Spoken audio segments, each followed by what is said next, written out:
বন্যা নিয়ন্ত্রণে নদী ড্রেসিং ও টেকসই বাঁধ কেন জরুরি? তথ্য ও ভিডিও চিত্রের মাধ্যমে বিস্তারিত নিয়ে আসছেন নোয়াখালীর কোম্পানিগঞ্জ মুসাফর ক্লোজার থেকে এম শরীফ ভূঁইয়া।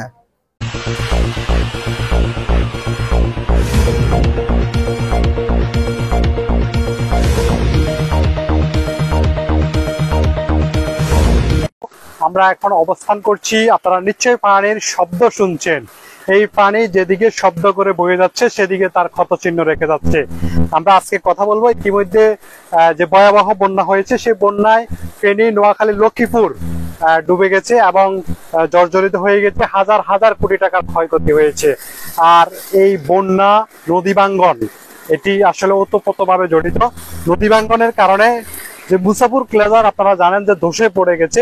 এই মুসাফর ক্লোজার ধসে পড়ার পরেই মুসাফুরের যে ক্লোজারের পার্শ্ববর্তী অংশ রয়েছে সেটি আসলে পাশে পাশে প্রায় প্রতিদিন কয়েকটি বাড়ি এবং ইতিমধ্যে 200-300 বেশি বাড়ি ভেঙ্গে নদীগর্ভে বিলীন হয়ে গেছে। এর পাশাপাশি মুসাফুর, রামপুর, কোম্পানিগঞ্জ, চরফকিরে এবং ফেনীর সোনাগাজীর একটি অংশে ভাঙ্গন দেখা দিয়েছে। দর্শক, আপনারা দেখছেন এখানে যে ভাঙ্গনের চিত্র। আজকে আমরা কথা বলবো এমন একটি বিষয় নিয়ে, সেটি হচ্ছে যে বন্যা নিয়ন্ত্রণে আসলে টেকসই বাঁধ এবং যে ড্রেজিং পদ্ধতি সেটি সেটি করা যাবে কিনা, বা এটি করলে আসলে আমাদের কি ধরনের লাভবান হবে। আমরা যদি আপনাদেরকে জানাতে চাই, বন্যা নিয়ন্ত্রণে প্রথমে প্রয়োজন ড্রেজিং করে নদীর গভীরতা নাব্য বাড়ানো। এতে বন্যা প্রবণ এলাকার নদীগুলোর ধারণ ক্ষমতা বাড়বে। অতিবৃষ্টি বা উজানের পানির ডলে নদীর তীর প্লাবিত হবে না। একই সঙ্গে বন্যা প্রবণ অঞ্চলের নদীর তীরে টেকসই বেড়িবাঁধ দিতে হবে বন্যার পানি ঠেকানোর জন্য। নদীর তলে ড্রেজিং ও নদীর তীরে বেড়িবাঁধ দিয়েই বন্যা নিয়ন্ত্রণ সম্ভব কার্যকরভাবে। সদিচ্ছা, উদ্যোগ ও পরিকল্পনা থাকলে বন্যা নিয়ন্ত্রণ অসম্ভব কিছুই নয়।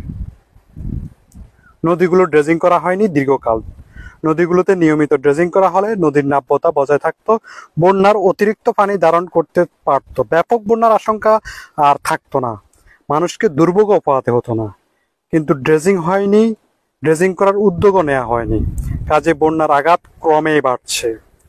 বন্যা নিয়ন্ত্রণের স্থায়ী ব্যবস্থা থাকলে বন্যা প্রবণ অঞ্চলে অর্থনৈতিক কর্মকাণ্ড সচল থাকবে।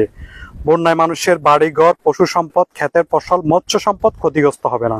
বন্যার সময় ও বন্যার পর দুর্গত মানুষের জন্য ত্রাণ তৎপরতা ও তাদের পুনর্বাসনে সরকারের বিপুল অর্থ ব্যয় হয়। বন্যা নিয়ন্ত্রণের স্থায়ী ব্যবস্থা হলে সরকারকে এসব খরচ করতে হবে না, বরং দেশের কৃষি খাত, শিল্প খাত সচল থাকবে, যা অবদান রাখবে জাতীয় অর্থনীতিতে। বন্যা নিয়ন্ত্রণের বাঁধগুলো ভেঙে যাওয়ায় গ্রামের পর গ্রাম এবং বিশাল এলাকা প্লাবিত হয়েছে। লাখ লাখ মানুষ গৃহবন্দী এবং প্রাণীবন্দী হওয়া অবস্থায় ছিল।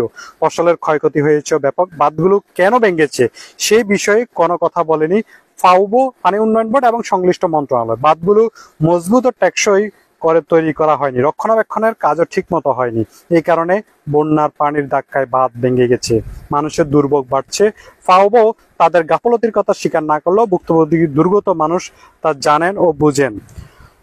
বন্যা উপদ্রুত এলাকায় মানুষ স্বেচ্ছাশ্রমে দুর্বল বাঁধ রক্ষার চেষ্টা করছেন, কিন্তু তাতে কি কাজ হয়? পানি উন্নয়ন বোর্ডের প্রকৌশলী ও বেতনভোগী কর্মচারীরা বাঁধ রক্ষায় কাজে এগিয়ে যাননি কেন? বন্যা থেকে রক্ষা পেতে স্বেচ্ছাশ্রমে বেড়িবাঁধ বাঁচানোর চেষ্টা করেছেন, ফাউবোর কোন লোক তাদের পাশে দাঁড়ায়নি। উপকূলের টেকসই বেড়িবাঁধ তৈরির আশ্বাস দেওয়া হয়েছে, কিন্তু আশ্বাস বাস্তবায়িত হয়নি। বন্যার ক্ষয়ক্ষতির সঠিক তথ্য ও হিসাব এখনো জানা যায়নি। বন্যার পানি পুরোপুরি নেমে গেলে সরকারের সংশ্লিষ্ট কর্মকর্তারা মাঠ পর্যায়ে কাজ করবেন সঠিক তথ্য নিরূপণের জন্য।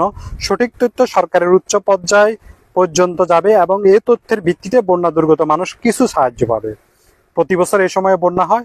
বন্যার পানি নেমে গেলে দুর্গত মানুষ আশ্রয় কেন্দ্র ছেড়ে ভাঙ্গা ঘরে ফিরে যান, বিধ্বস্ত ঘরবাড়ি মেরামত করে বন্যার্ত মানুষগুলো আবার উঠে দাঁড়ানোর চেষ্টা করেন।